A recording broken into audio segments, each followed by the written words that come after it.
My name is Peter Mkai. I'm the marketing manager for A to Z, and currently I'm the one who is taking care of the Tanzania National Voucher Scheme for A to Z, because in Tanzania there are 4 net manufacturers, and A to Z being the largest, we have managed to identify a good number of wholesalers as well as retailers to sell mosquito nets to pregnant mothers, because when these mothers go to the clinics, they are identified by the nurses that they are pregnant. They are given vouchers. Initially, the voucher was worth 2,750, but now they have raised up to 3,250. So what they do, they go to a nearby retail shop. Now, if that net costs, let's say, 4,000 shillings, what they need to top up is the difference. Usa River is a settlement in the northern Tanzania in Arusha region. It is about 23 kilometers from Arusha town center. As far as that project is concerned, it started back in 2004 in May. Initially, we identified 2 villages, Lake Tatu and Manyata, the place where we were today. And at Lake Tatu, 15 houses were identified randomly, and they were given nets together with curtains. Some houses were given nets and curtains, and other houses were given only curtains. Others were given only nets. And at Manyata, 13 houses were identified, again randomly, and some were given nets, some were given nets and curtains, others were given only curtains. Now, at first, we used to do follow-ups after every 2 weeks to go and find out the impact of Olicet nets, if at all we were going to achieve our target, to make sure that those people in which Olicet nets and curtains have been installed, they are no longer being disturbed by mosquitoes as well as by malaria. Now, we found out that we could not make any reliable assessment because some of the houses didn't have nets. So in November 2004, we decided to concentrate with only one village, the village where we were this morning, that is Manyata. We carried out a kind of survey to find out how many households are there in that particular village and the number of people. We came to realize that there were 120 households. We made sure that even those ones who were given only curtains before had nets. So in each house, there were nets and curtains, 1 or 2, depending on the number of beds.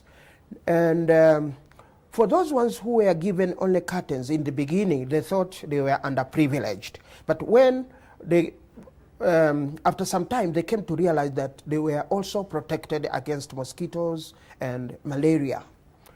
167 Olicet nets have been distributed at Manyata village, and 115 door curtains and 115 window curtains. As you have seen, some of the houses had eaves curtain as well. About 74 eaves curtains were provided to some of the houses which had some eaves which could bring mosquitoes inside. Again, we repeated the same thing, that after every 2 weeks we used to go there and talk to the people, village members, whether they were being disturbed by mosquitoes or by malaria. And the story which we used to get, that no person was being disturbed by mosquitoes as well as malaria. We never stopped there. We even visited some of the health centers, the government dispensaries and the private dispensaries, and what they used to tell us, that people from that village are no longer having any malaria cases. Before, they used to have malaria on and off. Some of them used to suffer from malaria 5 to 6 times, both adults as well as the children. But you know, the thing is, the data which we got from one of the health center showed that before, the malaria cases were higher, but after the intervention of using these Oliset nets together with the curtains, malaria has reduced tremendously. When we decided to concentrate with only Manyata, as I said before, that we made sure that all the houses have curtains as well as mosquito nets. But surprisingly, other villages, having seen that these villages are being benefited, they don't suffer from malaria, some of them came to steal some of the curtains. But still, those people in those houses are still protected because they have nets. They had double protection in the beginning, having Oliset nets together with the curtains. Yeah. But those ones which have been stolen, there are one or two, not many. And another experience which we have observed, some people were renting the houses there. So when they moved it to other villages, they took away those nets together with the curtains.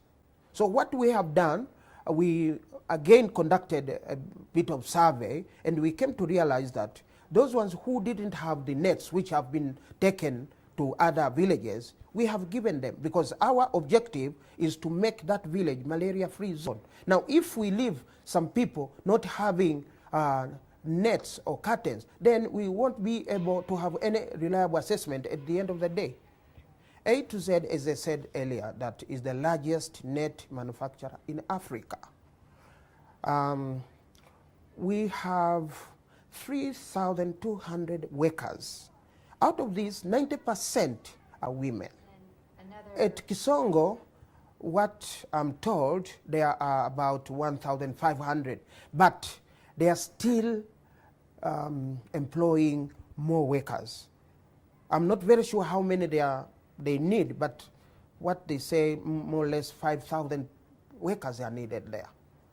And the management of A to Z is trying its level best to make sure that we have permanent workers, both at A to Z as well as at our new plant, a joint venture of A to Z with the Sumitomo at Kisongo. And I can assure you that A to Z, even this year, was considered to be the best employer. And my director was invited during the Workers' Day as a best employer, because you can imagine if these people, 3,200 who are employed here, were just on the street, it would have been chaos.